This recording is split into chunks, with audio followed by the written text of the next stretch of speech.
আপনারা মুক্ত হস্তে দান করতে পারবেন। এখানে দান বাক্স, এটা ডেকসি একটা, এটা পিতলের ডেকসি। দেখেন এটা পিতলের ডেকসি।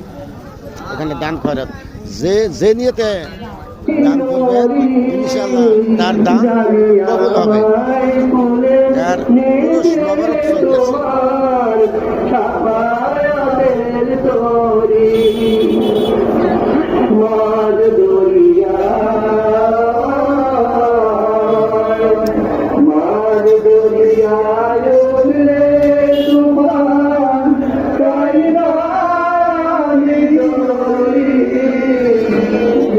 Yeah.